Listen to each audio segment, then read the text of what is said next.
Inside Football Leadership is a podcast from the Sideline Spotlight. This series is a highly researched, narrative-driven show where we take a deep dive into the world of college football coaching. Each episode, we will examine a coach, see their background, and learn how their leadership philosophy shaped their success both on and off the field. If you're someone who loves college football, history, or is just looking for ways to better yourself in your own leadership ability, then this is the podcast for you. You can find us on all major podcasting platforms and YouTube. Follow us on social media. And for only $2 a month on Patreon, you get access to the full written transcript of this and every future episode, including footnotes and sourcing, along with a monthly article written by myself regarding several topics in the college football landscape. This is Season 1, Episode 1. Mike Leach.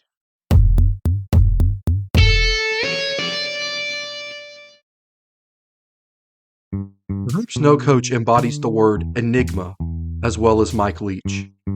A truly unique character, both in personality and in playbook, Leach has made his mark as one of the most influential minds in college football history. However, many know him for his colorful personality and his propensity to talk about everything from his opinion on candy.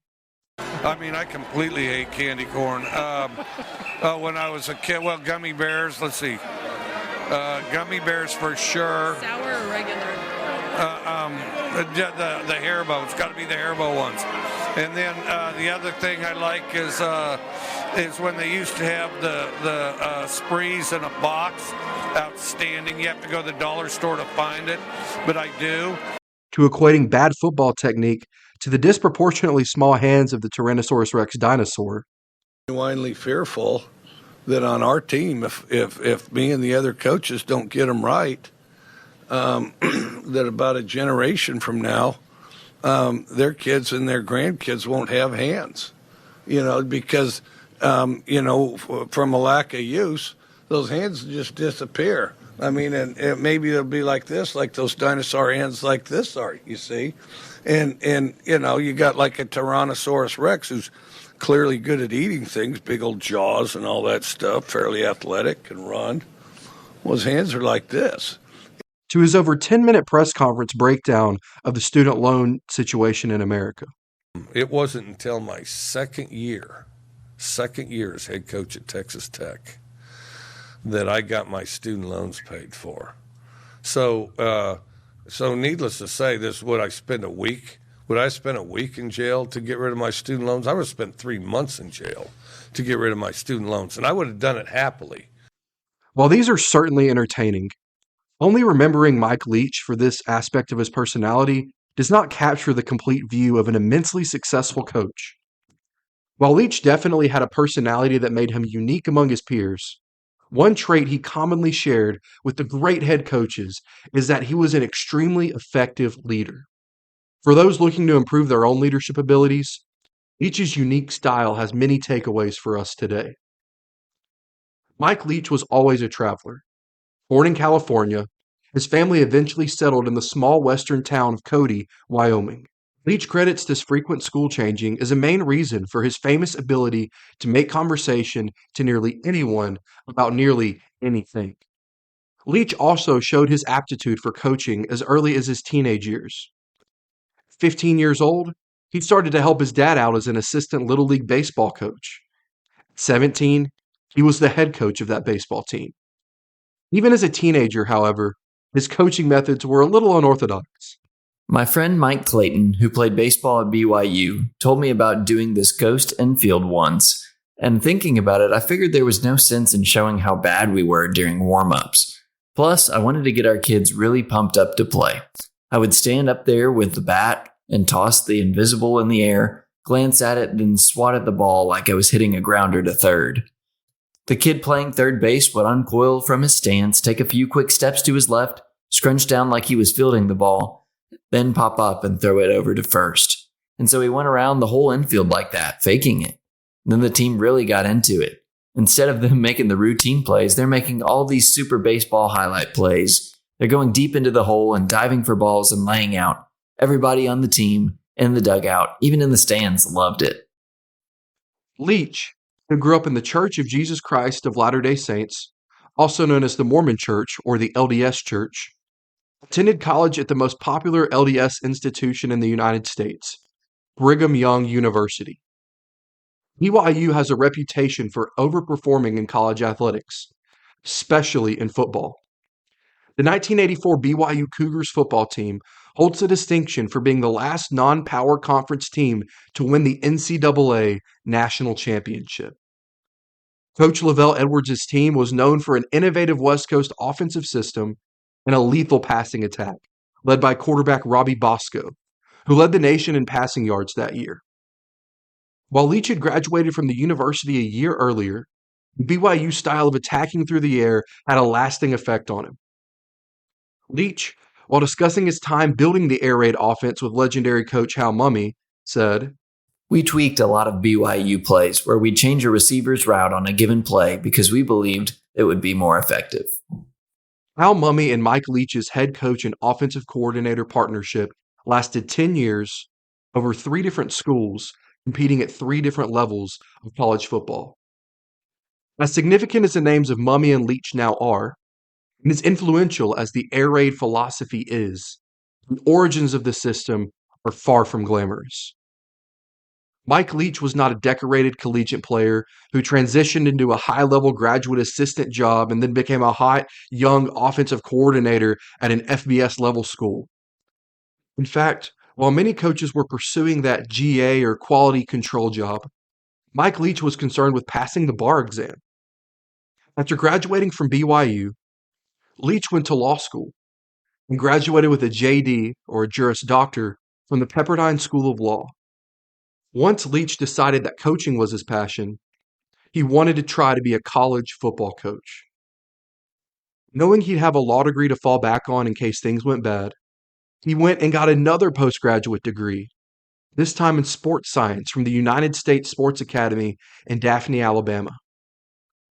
This leads us to a critical point we must understand if we want to learn something about leadership from Mike Leach. A good coach needs to love learning. The pirate lessons, the opinions on student loans, marriage, and a variety of other topics indicate someone who is always trying to take in information. This probably isn't a shock, but I always had a big imagination and would become obsessed with over a variety of subjects. I talked to some of my friends about things till I wore them out. Mike Leach had an inquisitive mind. He was always searching for knowledge, which often ended up giving him answers. Leach and Mumme developed the air raid, not for the high-level Division I stars, but for the oft-forgotten NAIA and NCAA Division II players. When Hal Mumme hired Mike Leach in 1989 as the offensive coordinator at Iowa Wesleyan, they went to work trying to find a different way to move the ball than the compact two-back systems that dominated college football in that era.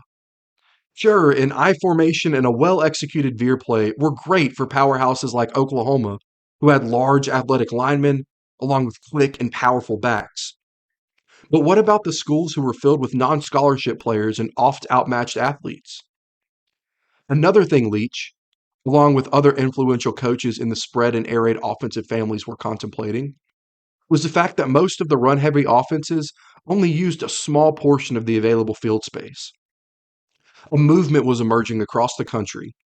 The idea of using all 53 1/3 yards of width and the roughly 30 yards in length that you can trust your quarterback to throw started to become more popular as it gave creative offensive coaches more space to innovate. While the spread was admittedly already dominating certain sections of the football world, perhaps most notably the aforementioned BYU teams under Lavelle Edwards, Mumme and Leach added an even greater step in the evolution of this philosophy: pass-heavy football. What may seem so simple and abundant to football enjoyers of today was far from commonplace in the 1980s landscape of college football. There was less risk in running the football. There were fewer potential things that could go wrong.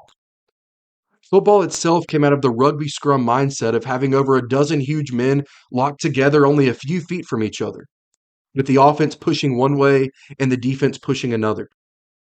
This is not to say that no teams like to pass.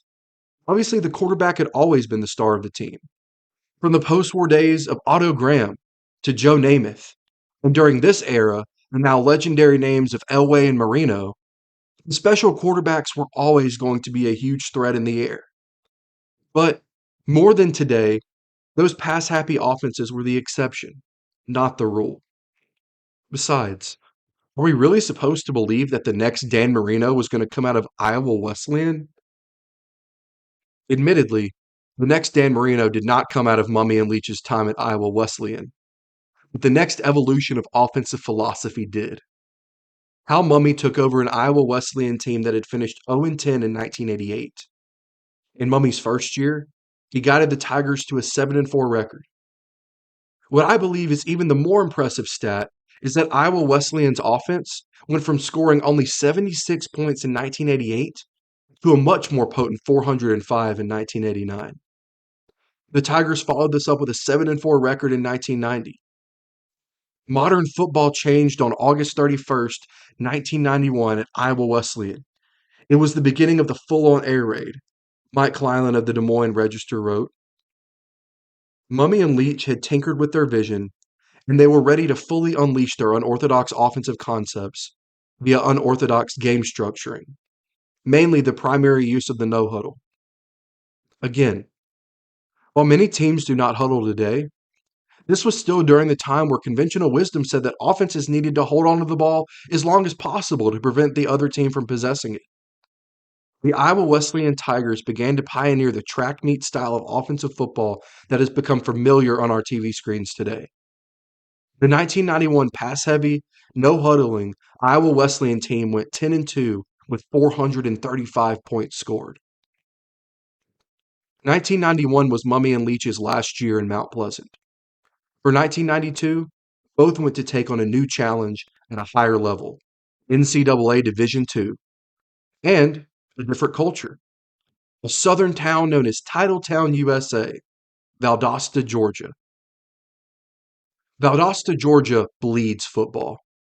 A city with a 2022 population of just over 55,000, one would be forgiven for having never heard of the southern Georgia town.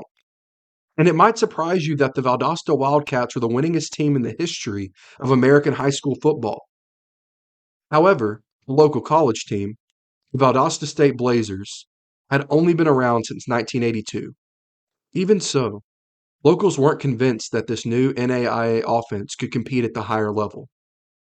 The supporters were friendly enough, but they just weren't sure about us. The local newspaper didn't think our offense would work at all. Sometimes people would come up to me at the coffee shop and say, I hope you guys do well, but you're going to have to run the ball up the middle here. Obviously, the air raid offense did work at Valdosta State. The Blazers went 40-17-1 in 5 years under the Mummy Leach era. After the 1996 season, the duo was going to make a much bigger jump, as they were headed to the Southeastern Conference. The University of Kentucky hired Mummy as their head coach for the 1997 season. The Mummy and Leach system proved to turn around an SEC offense just like they did at the lower levels, as the Wildcats went from 138 points scored in 1996 to 348 in 1997. In 1998, Kentucky's quarterback, Tim Couch, was a finalist for the Heisman Trophy, the most prestigious award in college football, following a season of 4,275 passing yards and 36 passing touchdowns. There is a time when all prosperous business relationships must come to an end. After the 1998 season, Mike Leach received an offer from the new head coach at the University of Oklahoma, Bob Stoops. Leach had spent a decade with Hal Mummy developing and giving input on the development of the air raid offensive system. He had never actually called plays. There is always skepticism about offensive coordinators who are not the actual play callers, and worry about if the secret to that high-powered offensive team solely lies in the hands of the head coach. Bob Stoops gave Mike Leach the keys to the offense at Oklahoma. In Mike Leach's sole year as the man in charge of the Sooners offense, the team scored a total of 405 points, 221 more than the 1998 Oklahoma team. Leading the charge was Snow College transfer and current Tennessee Volunteers head coach, Josh Heupel. In 2000, Bob Stoops and Josh Heupel would lead the Sooners to an undefeated season and a national championship victory over the Florida State Seminoles. Leach, however, would not coordinate that team. After his success designing the air raid under Hal Mumme and proving that he could lead the offense under Bob Stoops, Leach finally got the chance to lead his own team under his own unique vision.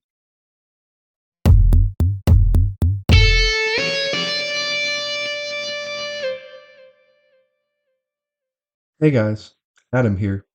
Just wanted to thank you if you've gotten this far, and also remind you that you can support the podcast by following us on social media, interacting with our posts, and listening and sharing with your friends.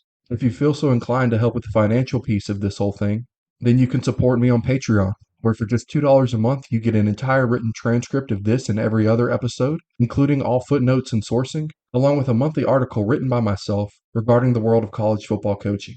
Thank you for your support, and back to the episode.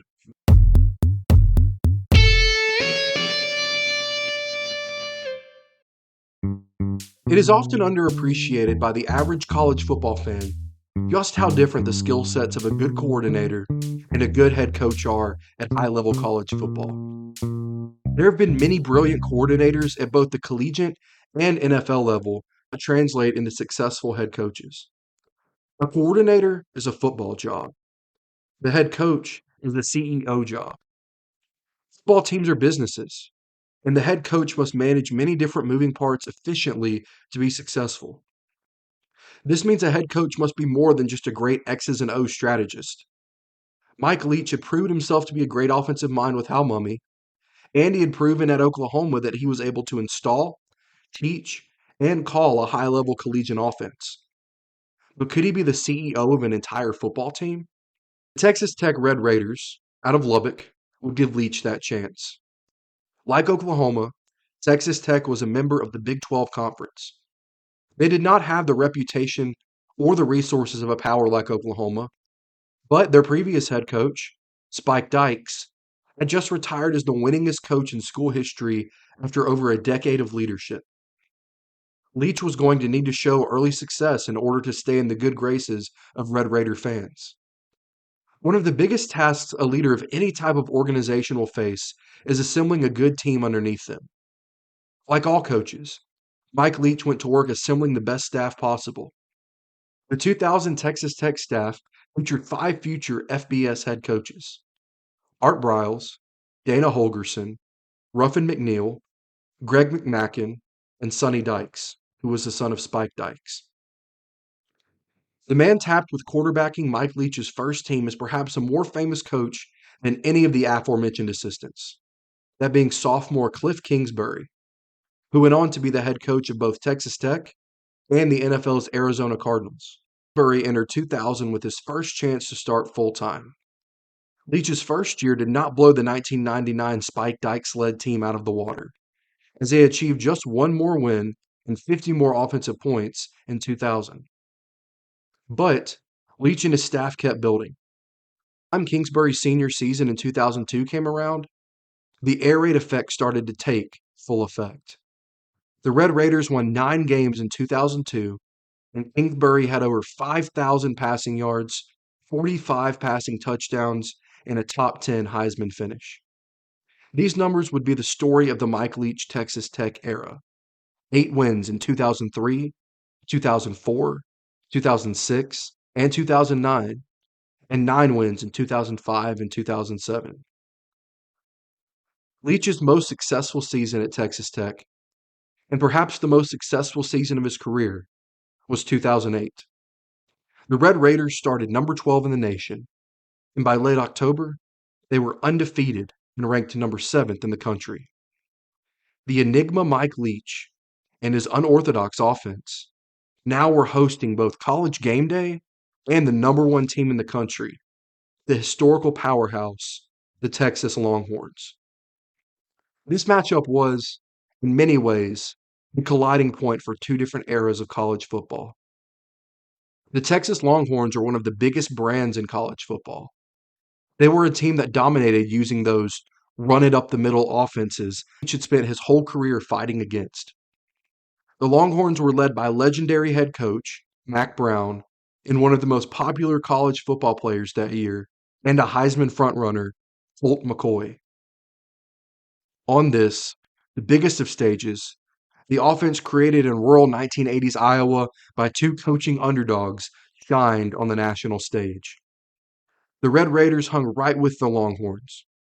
With 8 seconds left, the Red Raiders trailed by 1 point and had the ball on the Texas 28-yard line. The game came down to two of the most pivotal players of Mike Leach's career, senior quarterback Graham Harrell and sophomore wide receiver Michael Crabtree. Deep strike, got the big man, Crabtree, pulls free, and touchdown, Red Raiders with a second to go. The air raid offense had beaten the number one team in the country and a historical powerhouse. High-tempo, pass-heavy creation of Mummy and Leach had firmly entrenched itself into college football. Another key part of succeeding in the world of college football coaching is dealing with school administration.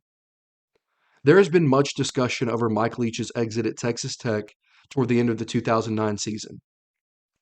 Leach, in his autobiography, Swing Your Sword, Leading the Charge in Football and in Life, paints a picture in his chapter, The Power Play, of an administrative bureaucracy set against him. He contends that the upper executives at Texas Tech were looking for a reason to get out of his large contract. The situation ultimately came in the form of the infamous Adam and Craig James incident. Whether you view it as an act of coaching negligence or a combination of the administration and an influential parent having a vendetta against the coach, two things are clear. The incident harmed Leach in the short term, as he was fired at Texas Tech before the team played their 2009 bowl game, but it has not appeared to affect the long-term view of his legacy. Leach would soon enter a new phase of his career. His personality would prove to be perfect for the new social media platforms, pushing him as a fan-favorite coach with various beloved sound bites like the ones heard at the top of this podcast. After 2 years away, Leach took over at the Pac-12's Washington State University. He collected 55 wins over 8 years, including an 11-win season in 2018, where the Cougars ranked as high as number 8 in the AP poll. In 2020, he went back to the SEC, this time as the head coach of the Mississippi State Bulldogs. In his final season, he led the team to an 8-4 regular season record in the loaded SEC West. Many of the air raid principles that he and Mummy had developed over 30 years ago.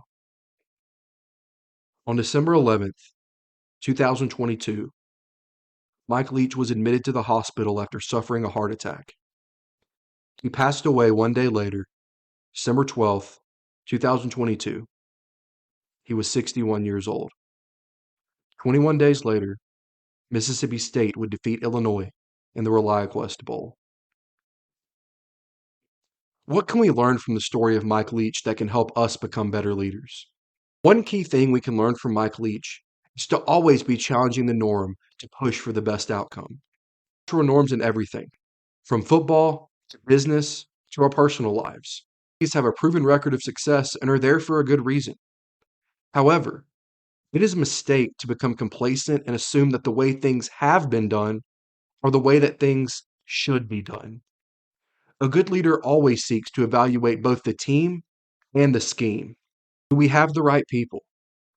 Are those people in the right spot? Are the processes we use the best and most efficient ones they can be? Mummy and Mike Leach did not set out at Iowa Wesleyan to intentionally disrupt the norm of college football offense, but they believed that things could be done a better way. They saw a problem, created a broad system and structure to fix it, and then spent the next 35 years refining the system. Change just for change's sake is not inherently good, but leaders must constantly be pursuing a better way. Those who are content to stick with the norm, even when they believe they can pursue a better way, are destined to drown in mediocrity. Leach spent his near 40-year career challenging the conventional thinking on college football offense. As a result, his way of thinking has become the norm in current college football. In my opinion, the biggest thing we can learn from Mike Leach is the benefits of being a well-rounded individual. In today's world, we see successful people that are often hyper-focused on their specific field. It is a stereotype that college and NFL coaches pursue excellence in football to the detriment of all else in their life. high-level sports or high-level business, it is often pushed that the 70-hour work week and a constant tunnel vision is the best path to success. While hard work and long hours are definitely required to be successful at a high level, Mike Leach shows us that a well-rounded intellectual life can actually help in leadership roles. Leach was a scholar in life.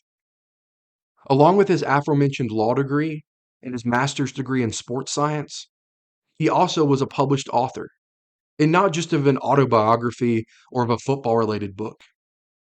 In 2014, he published a book combining his visions of leadership and his love of history, entitled Geronimo, Leadership Strategies of an American Warrior.